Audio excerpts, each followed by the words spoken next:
Hello there, and welcome to the English with Shadowing the podcast. Hey, English adventurer. Welcome to day 4 of our English shadowing practice. I'm Tara, your guide on this amazing journey, and I'm so proud of you. 4 days in a row, you've shown up again. That's the mark of someone who's serious about growth. So far, we've worked on mindset, daily expression, and real-world dialogue. Today is all about description, because when you can describe what you see, feel, and think, you unlock real fluency. This session will help you speak clearly, colorfully, and naturally. Ready to speak with confidence and imagination? Let's go. Warm up. Why description matters. When you describe something, you're doing more than using words. You're painting a picture in someone's mind, making conversations richer, showing that you can think in English. The more you describe, the more comfortable you feel expressing opinions and telling stories. Let's warm up with some key structures. Repeat after me. I see a beautiful blue sky. The air feels fresh and cool. She looks happy and relaxed. The room is bright and full of light. His voice sounds calm and deep. That meal was delicious and satisfying. The streets are noisy and crowded. It smells like fresh coffee and bread. The movie was emotional and powerful. I feel excited and ready to learn. Notice the adjectives. They bring life to every sentence. Now, let's go deeper. Part 1. Describing places. 1 to 20. We'll describe indoor and outdoor settings using rich vocabulary. Repeat after me. My bedroom is small but cozy. There's a soft bed, a wooden desk, and a big window. The park near my house is peaceful, with green trees and birds singing. I love going to the beach. The water is clear and the sand is warm. The coffee shop I visit is quiet with jazz music playing and the smell of fresh espresso. My school is large and modern, with bright classrooms and friendly teachers. The city I live in is busy, full of energy and endless noise. My favorite place is a mountain view spot where I can see the sunset clearly. The restaurant we went to was elegant, with soft lights and amazing food. My living room has a comfortable sofa, a big TV, and lots of natural light. At night, the streets glow with lights and people are still walking and talking.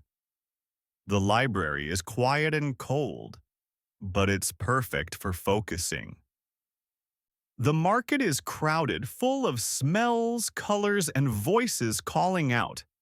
I once visited a small village surrounded by rice fields. It was peaceful and beautiful. The classroom was decorated with colorful posters and charts.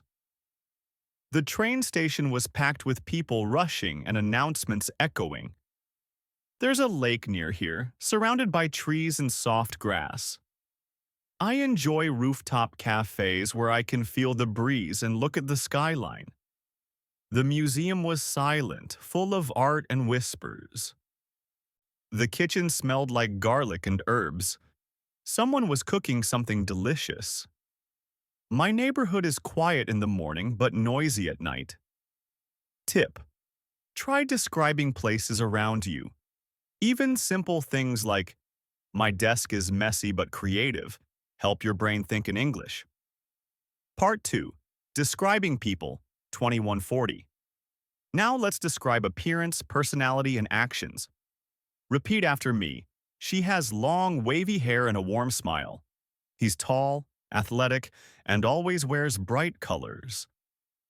My best friend is kind, funny, and full of energy.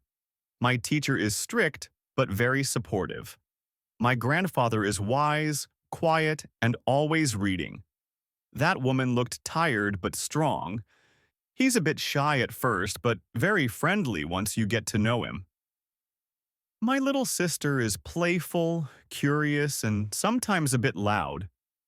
The man at the shop was polite and helpful. My coworker is hardworking, organized, and always on time. She has a great sense of humor and tells the best jokes. The waiter was cheerful and spoke English very clearly. My cousin is talkative and loves telling stories.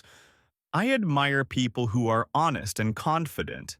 The singer looked happy and connected with the crowd. The athlete was fast, focused, and determined. My friend has a very unique style, always creative and colorful. He always stays calm, even under pressure. The children at the park were running, laughing, and playing together. She seems really focused when she's working. Tip: when describing people, combine appearance plus personality, plus actions. This will help you speak more fluently in conversations or stories. Part 3. Expressing feelings and opinions, 41 to 60. Now, let's practice describing how you feel and what you think. Repeat after me. I feel proud of my progress. I'm excited about learning new things. Sometimes I feel nervous when I speak English. I'm trying to be more confident every day. I think English is challenging, but fun. In my opinion, practice is more important than talent.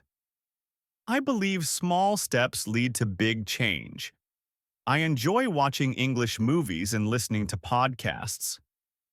I get frustrated when I forget a word, but I don't give up. I'm curious about other cultures and languages. I feel relaxed when I speak slowly and clearly. I'm not perfect, but I'm improving every day. I love talking about travel and food. I think mistakes are part of learning. I sometimes feel stuck, but I keep going. I feel happy when someone understands me. I feel tired, but I'm still trying. I think this method of shadowing really helps. I'm more confident today than I was yesterday. I'm proud of myself for showing up again today. Tip: your feelings and opinions are valid and valuable. When you express them in English, you connect with people better. Part 4. Describing situations and stories, 6180. Let's try speaking about real-life events using past and present tenses naturally. Repeat after me. Yesterday, I had a long day at work, but I finished everything. I went to the market this morning and bought fresh fruit. Last weekend, I watched a movie with my friends. It started to rain, so we stayed indoors. I cooked dinner last night. It turned out really good. One time I got lost in a new city. It was scary but exciting. When I was a child, I loved drawing and reading stories. I've been studying English for about a year now. Today, I'm feeling more confident than ever. This morning, I practiced English while walking to school. A few days ago, I helped a tourist who needed directions. I recently started listening to English songs more carefully. Last night, I dreamed I was speaking perfect English. I always review new vocabulary before I sleep. I once met someone from Canada and we talked for an hour. I joined an English-speaking club online. I recorded myself speaking and listened to improve. This challenge has made a big difference in my speaking. I feel like I can express myself more clearly now. I'm ready to use English in real situations. Bravo! You're speaking more fluently, vividly, and with confidence. Review. What did you practice today? How to describe places. How to describe people. How to express feelings and opinions. How to describe past and present situations. You practiced full sentences, clear pronunciation, and rich vocabulary, all while thinking in English. Final thoughts from Tara. Here's something powerful. The better you can describe the world, the better you can connect with it. You are training not just your mouth, but your brain, your confidence, and your sense of identity in English. You are not just learning, you are becoming a speaker. And this work you're doing? It matters. Every word, every sentence, every repetition. See you for day 5. The grand finale.